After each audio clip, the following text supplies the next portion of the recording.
realize that it is rainy and they really need to slow down and listen to the speed limits. Metro Vancouver drenched by an atmospheric river Wednesday, basically a big, very wet storm, the first this fall.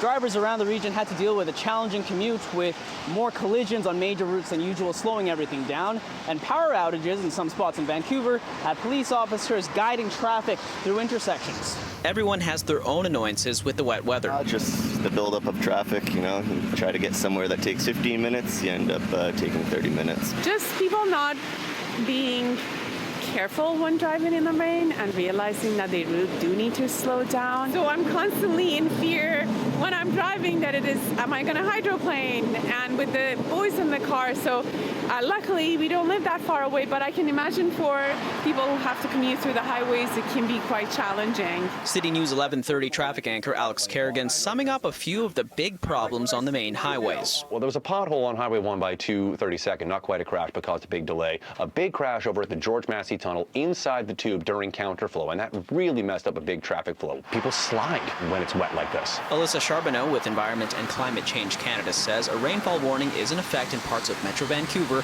with an expected 60 to 110 millimeters of rain coming down, most of it on the North Shore.